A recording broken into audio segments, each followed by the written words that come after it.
للطائفین طواف کرنے والوں کے لیے، والقائمین اور قیام کرنے والوں کے لیے، والرکع السجود اور رکوع کرنے والوں کے لیے اور سجدہ کرنے والوں کے لیے، وَأَذِّن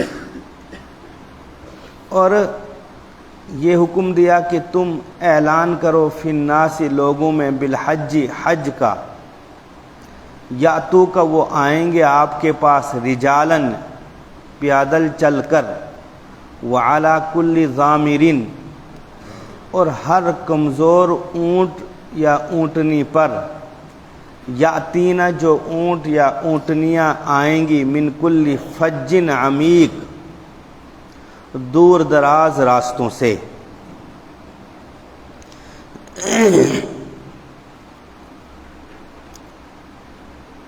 سورہ حج کی آیت نمبر 26 اور آیت نمبر 27 تلاوت کی گئی۔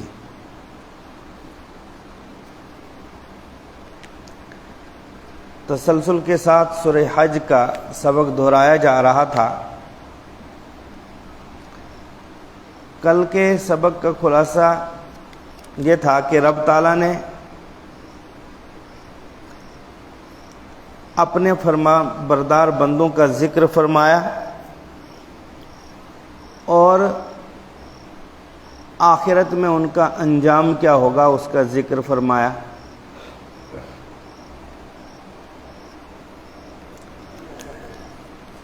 ان کی دنیاوی علامت کہ دنیا میں ان کی پہچان کیا ہے، ان کی نشانی کیا ہے، تو رب تعالیٰ نے فرمایا کہ ان کی رہنمائی کی گئی تھی، ان کو ہدایت دی گئی تھی پاکیزہ قول، پاکیزہ کلام کی طرف، اور پاکیزہ کلام سے مراد ہے لا الہ الا اللہ محمد الرسول اللہ۔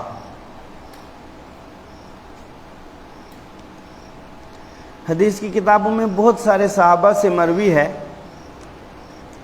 کہ آپ علیہ الصلاۃ والسلام نے ارشاد فرمایا جو لا الہ الا اللہ محمد رسول اللہ کہے گا وہ جنتی ہے۔ تو جو سننے والے صحابہ تھے عرض کیا اللہ کے رسول صلی اللہ علیہ وسلم پھر ہم خوشخبری نہ سنا دیں لوگوں کو کہ لا الہ الا اللہ محمد رسول اللہ اسی پر نجات ہے؟ آپ علیہ الصلاۃ والسلام نے فرمایا نہ، لوگوں کو چھوڑ دو، اگر آپ لا الہ الا اللہ محمد رسول اللہ یہ بتا دو کہ اس پہ ہی نجات ہے تو لوگ عمل چھوڑ دیں گے، وہ بھروسہ کر بیٹھیں گے لا الہ الا اللہ محمد رسول اللہ پر، خالص بے عملی کی زندگی گزاریں گے، اور پھر جنت میں جائیں گے بھی تو اعلیٰ درجات نہیں حاصل کر پائیں گے۔ لہذا لا الہ الا اللہ محمد رسول اللہ، اس کے بعد اس کے تقاضوں کے مطابق عملی زندگی کو گزارنا ہے۔ الیہ یصعد الکلم الطیب، اللہ رب العزت قبول کرتا ہے اس کلمے کو، اس لا الہ الا اللہ محمد رسول اللہ کو، لیکن اعمال صالح اس کو جو ہے اعلیٰ مقام عطا کرتے ہیں، اس میں نورانیت، اس میں حلاوت، اس میں لذت، اور اس کے تقاضوں کے مطابق، اور طائف میں زندگی بسر کرتے تھے صرف اس مقصد سے کہ کہیں حرم مکی میں کوئی گناہ نہ سرزد ہو جائے اور اس آیت کا مصداق بنوں۔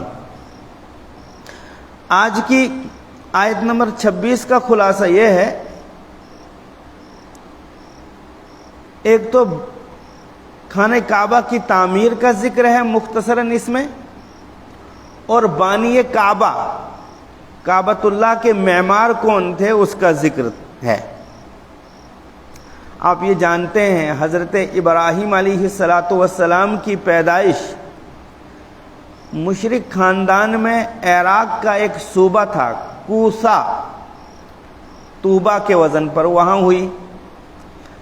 حضرت نبی بچپن سے ہی شرک سے پاک ہوتا ہے۔ حضرت ابراہیم علیہ الصلاۃ والسلام پلے بڑھے، لیکن آس پاس کے ماحول کو دیکھ کر وہ بے چین تھے، کہ یہ کفر، یہ شرک خود ان کے خاندان، ان کے ابا یعنی ان کے والد بھی جو ہے اس میں مبتلا تھے، بلکہ مذہبی امور کے وزیر تھے۔ اور اس وقت مذہب کیا تھا؟ عبادت خانے بنوانا، ان میں بت نصب کرنا، ان میں مجسمے نصب کرنا، اور ان بتوں اور ان مجسموں کی پرستش کرنا اور پرستش کی دعوت دینا، ان پر نظر و نیاز اور چڑھاوے چڑھانا اور ان کی نگرانی کرنا۔ حضرت ابراہیم علیہ السلام اس عمل سے تو بے چین تھے، لیکن نبی کو نبوت کا دعویٰ کرنے سے پہلے اور اللہ کے حکم سے پہلے اس کا اعلان نہیں کرنا ہوتا ہے۔ ان کو نبوت ملی، رب تعالیٰ نے جو ہے وحی نازل فرمائی، تو اس کے بعد انہوں نے توحید کی دعوت دینا شروع کر دیا اور کفر و شرک کی قباحت بیان کرنی شروع کر دی۔ قرآن کریم میں مختلف جگہوں میں مختلف مواقع پر حضرت ابراہیم علیہ السلام کی اس دعوت کا تذکرہ ہے۔ کبھی قوم کے سامنے دعوت پیش کر رہے ہیں، اور کبھی والد کے سامنے، خاندان والوں کے سامنے، اور کبھی جو ہے بادشاہ کے سامنے۔ آخر ان کو یہ عراق چھوڑنا پڑا۔ حکم ہوا کہ آپ خود اور آپ کی اہلیہ حضرت سارہ اور آپ کے بھتیجے حضرت لوط ارض مقدس کی طرف چلے جائیں، ارض شام چلے جائیں۔ یہ نکلتے ہیں، راستے میں کٹھنائیاں آئی، مصائب آئے۔ صدوم جو آج کچھ اسرائیل کے پاس ہے اور کچھ فلسطین کے پاس ہے، وہاں پہنچے تو رب تعالیٰ کا حکم آیا کہ حضرت لوط کو یہیں رکھو، یہ یہاں کے نبی بنیں گے اور انہوں نے یہاں دعوت کا کام کرنا ہے۔ حضرت لوط صدوم میں رہے، جارڈن میں رہے۔ حضرت ابراہیم علیہ السلام ارض مقدس، ارض شام چلے گئے۔ بیچ میں بادشاہ نے ان کو ہبہ کی تھی، گفٹ دی تھی، ایک باندی حضرت ہاجرہ علیہ السلام۔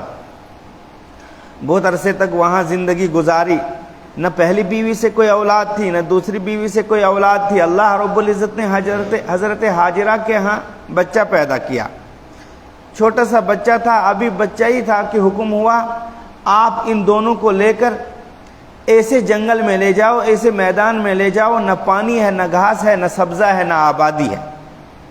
وہی خداوندی کی وجہ سے وہ سمجھے کہ مجھے مکہ جانے کا حکم ہے، جہاں پر زمزم ہے اس جگہ ٹھہرے حضرت ابراہیم علیہ السلام اپنے بچوں کو لے کر، اپنی بیوی اور اپنے بچے کو لے کر۔ لیکن حکم تھا کہ ان کو وہیں چھوڑنا، آپ نے واپس آنا ہے۔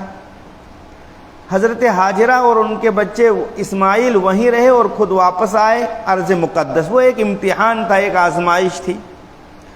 وہ حج بیت اللہ کے بہت سارے اعمال اسی بوڑھی اماں حضرت ہاجرہ علیہ السلام، ہزاروں رحمتیں نازل ہوں ان پر، انہی کی یاد میں وہ اعمال عمل کیے جاتے ہیں۔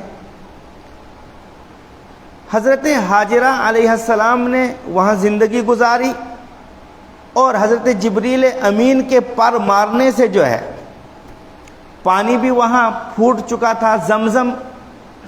تو اب پانی ہے، تو عرب کے یہاں پانی نہیں ہوتا تھا۔ جب انہوں نے دیکھا یہاں پانی ہے اور ایک دو آدمی ہیں، تو آہستہ آہستہ قبائل بسنے شروع ہو گئے، لوگ بسنے شروع ہو گئے اور آبادی ہوئی رب تعالیٰ کو جو مقدر تھا، کیونکہ حضرت ابراہیم علیہ السلام ہی کو خانہ کعبہ کا معمار بنانا تھا، اور حضرت ابراہیم علیہ السلام کی دعاؤں کا مصداق بنانا تھا نبی آخر الزمان محمد عربی صلی اللہ علیہ وسلم کو۔ حکم ہوا کہ ابراہیم مکہ جاؤ اور خانہ کعبہ کی تعمیر کرو، ہم خانہ کعبہ کی بنیادیں تم کو بتا دیں گے، معمار تم ہوں گے، تعیین ہم کریں گے، اور آپ نے خانہ کعبہ کی تعمیر کرنی ہوگی۔ حضرت ابراہیم علیہ السلام مکہ پہنچتے ہیں، جبریل امین چھڑی لے کر نازل ہوئے، اور جبریل امین نے نشان لگایا کہ ابراہیم یہ ہے خانہ کعبہ کا حصہ، آپ کھودتے جائیں گے تو نیچے آپ کو بنیادیں ملیں گی۔ ہوا کیا تھا؟ خانہ کعبہ کی تعمیر مختلف، جو آج تعمیر ہے یہ 11ویں تعمیر ہے۔ خلافت عثمانیہ جب ترکی کی حکومت تھی، اس وقت ایک جزوی تعمیر ہوئی تھی، خانہ کعبہ میں کچھ دیواریں ٹوٹ وغیرہ گئی تھی، تو اس وقت کے بادشاہ نے ان کو درست کرایا تھا، تو وہ 11ویں تعمیر کہی جاتی ہے، اور اس سے پہلے 10 تعمیریں ہوئی تھی۔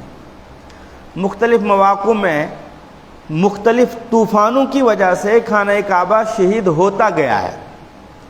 حضرت ابراہیم علیہ السلام نے جب اس کی تعمیر کی حضرت جبریل امین کی تعیین سے، تو وہ حضرت نوح علیہ السلام کے دور میں جو طوفان آیا تھا، طوفان نوح سے خانہ کعبہ شہید ہو گیا تھا، لہذا اس کے بعد تعمیر نہیں ہوا تھا۔ اللہ نے حکم دیا کہ ابراہیم جا کے تعمیر کرو، جبریل امین نے نشان لگایا، کھودتے گئے تو نیچے جو ہے بنیادیں ملی حضرت ابراہیم علیہ السلام کو، فرمایا گیا کہ بس انہی بنیادوں پر آپ خانہ کعبہ کو تعمیر کریں گے۔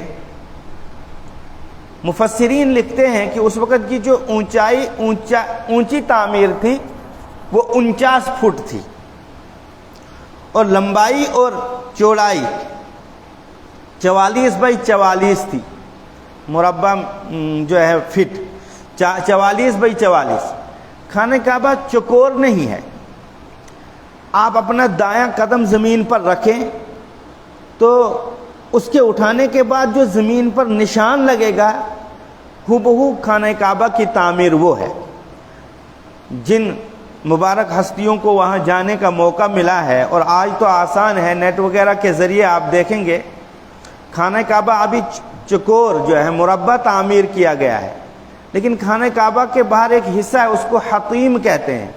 حطیم بھی خانہ کعبہ کے اندر ہے، حضرت ابراہیم علیہ السلام نے وہی والی تعمیر کی تھی۔ ابراہیم علیہ السلام معمار تھے، حضرت اسماعیل علیہ السلام مزدور تھے۔ سیڑھی کا کام، لکڑی اور بانس کا کام دیا پتھر نے، وہ مقام ابراہیم ہے جس کو آپ دیکھتے ہیں، اب وہ جو ہے شیشے میں بند ہے۔ رب تعالیٰ نے حضرت ابراہیم علیہ السلام کے معجزے کے طور پر اس پتھر میں یہ صلاحیت دی تھی کہ جہاں حضرت ابراہیم علیہ السلام متوجہ ہونا چاہتے تھے وہاں وہ پتھر حرکت کرتا تھا، دائیں بائیں اوپر نیچے۔ حضرت ابراہیم علیہ السلام نے خانہ کعبہ کو تعمیر کیا۔ تعمیر کرنے کے بعد وہ ایک تفصیلی بیان ہے کہ آپ نے دعائیں کی، انہی دعاؤں کا صدقہ ہے محمد عربی صلی اللہ علیہ وسلم۔ اس کے لیے وقت بہت زیادہ درکار ہے، لیکن اس وقت جو حکم دیا حضرت ابراہیم علیہ السلام کو کہ آپ شریک نہ ٹھہرائیں گے میرے ساتھ کسی کو خانہ کعبہ کی تعمیر کے بعد۔ مسجدیں، مدرسے اور دعوتی مراکز بنانے کا مقصد ہی یہی ہے کہ شرک کی غلاظتوں سے خود بھی نکلا جائے، قوم کو بھی نکالا جائے۔ اور گویا یہ قریش مکہ کو چوٹ ہے کہ اپنے آپ کو ابراہیمی تو کہتے ہو، لیکن خانہ کعبہ کو باہر سے تم نے 360 بتوں سے جو ہے لیس کر دیا ہے، اور مختلف قبیلوں کے بت رکھے ہیں، اور ہر بت کی پوجا کی جا رہی ہے۔ کہاں ہو تم ابراہیمی؟ اصل میں ایک تعمیر ہوئی ہے آپ علیہ السلام کی جوانی میں، اور اسی دور میں یہ حتیم باہر نکال دیا گیا ہے۔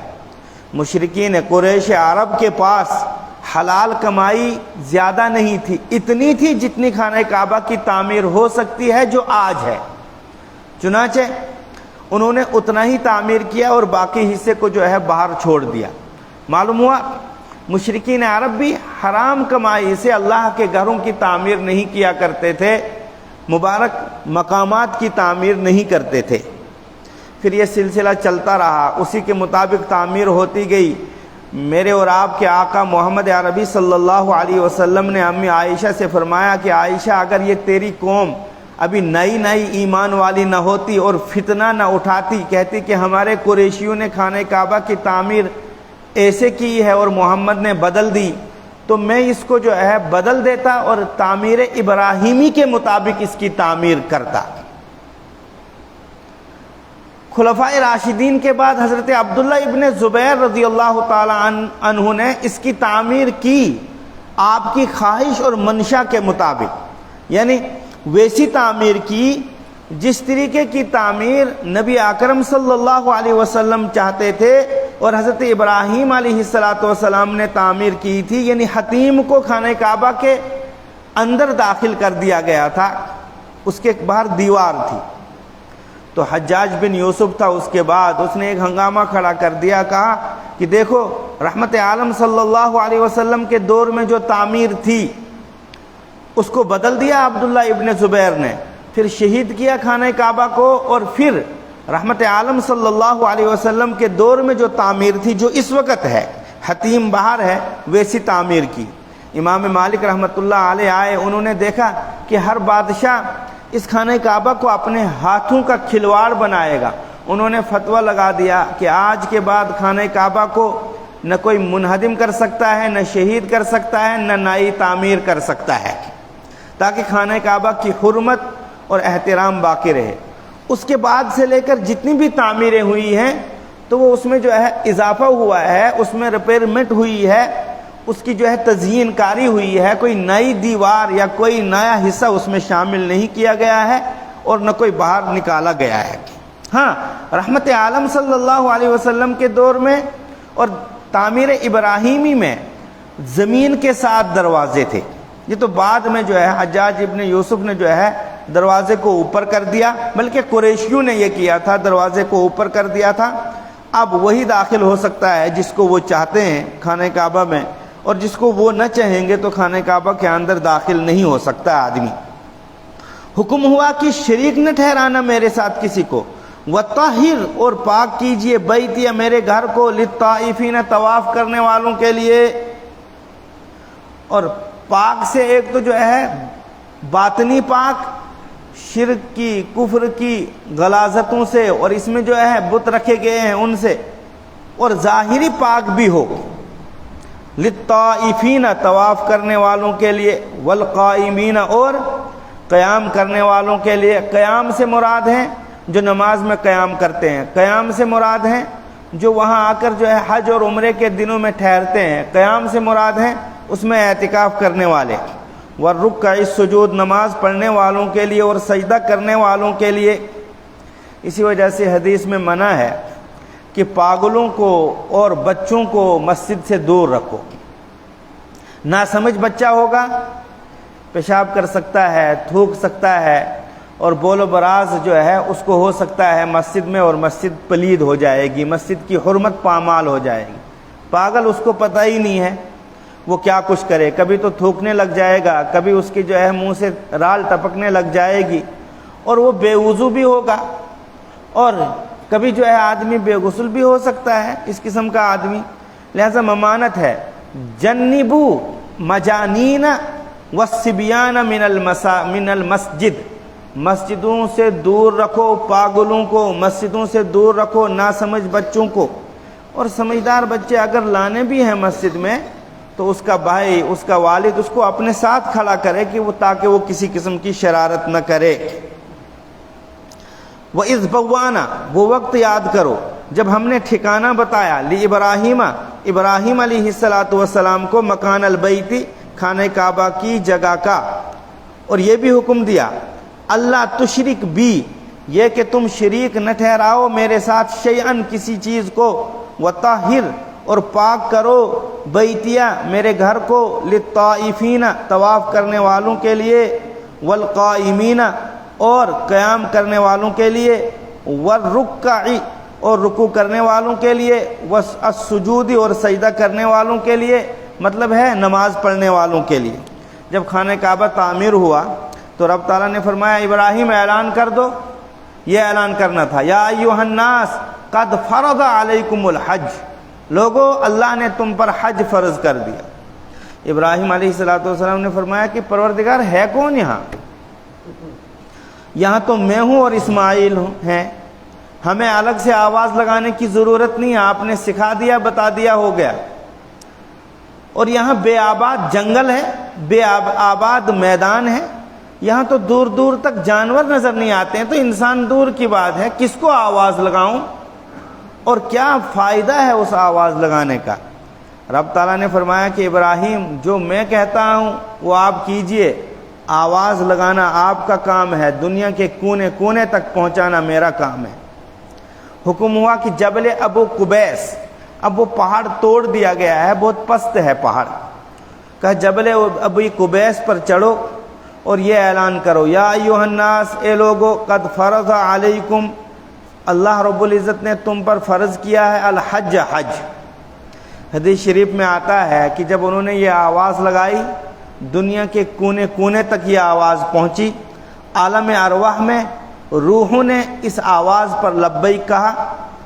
آدم علیہ السلام کی پشت میں جو نسلیں آباد تھی انہوں نے جو ہے اس پر لبیک کہا۔ حدیث میں آتا ہے کہ جن جن خوش نصیب ہستیوں نے اس وقت لبیک کہا ہے، قیامت تک ان کو حج بیت اللہ اور بیت اللہ کی زیارت عمرہ نصیب ہوگا۔ اللہ نے فرمایا تم اعلان کرو گے لوگوں میں وہاں تک پہنچاؤں گا، اور آپ دیکھیں گے، آپ دنیا سے بظاہر پردہ کر کے چلے جائیں گے، لوگ پیادل اس کی طرف رخ کریں گے، اور لوگ لاغر اور کمزور اونٹ اور اونٹنیوں پر سفر کرتے ہوئے آئیں گے، دنیا کے ان کونوں اور کناروں سے آئیں گے کہ آپ کو اس کا احساس بھی نہیں ہوگا۔ چنانچہ یہی ہے، خانہ کعبہ قیامت تک آباد رہے گا۔ وقفے سے پریشانیوں کی وجہ سے کبھی کبھی بند ہوا، لیکن یہ وہ بند ہونا نہیں ہے جو قرب قیامت کی علامت ہے، وہ تو بس آخری وقت ہوگا، خانہ کعبہ پر حملہ ہوگا، ایک حبشی النسل آدمی جو ہے اس کو شہید کرنے لگے گا، تو یہ آخری قرب قیامت آنے کی علامتیں ہیں۔ لیکن اب تک وقفے سے جو کبھی خانہ کعبہ کو تعمیر کے لیے کسی بیماری کی وجہ سے، کسی اور جنگ کی وجہ سے بند کر دیا گیا ہے، تو یہ علامات قیامت میں سے نہیں ہیں۔ وَأَذِّن، اور آپ اعلان کیجئے، فی الناس، لوگوں میں، بالحج، حج کا، یاتو کا، آئیں گے وہ آپ کے پاس، رجالن، پیادل، وعلی کل ضامر، اور ہر کمزور اونٹ اور اونٹنی پر، ضامر کہتے ہیں نر اونٹ کو بھی، اور ضامر کہتے ہیں مادہ اونٹنی کو بھی، اور کمزور تو مطلب ہے ہر کمزور اونٹ اور اونٹنی پر وہ آئیں گے، یاتینا، جو اونٹ یا اونٹنیاں آئیں گی، من کل فج عمیق، دور دراز راستوں سے، فجن کے معنی راستہ، عمیق گہرا، تو مطلب ہے دور دراز راستوں سے۔ اللہ رب العزت ہم سب کو اور قیامت تک آنے والی ہماری نسلوں کو حج بیت اللہ نصیب فرمائے۔ سبحان ربک رب العزت عما یصفون، وسلام علی المرسلین، والحمد للہ رب العالمین۔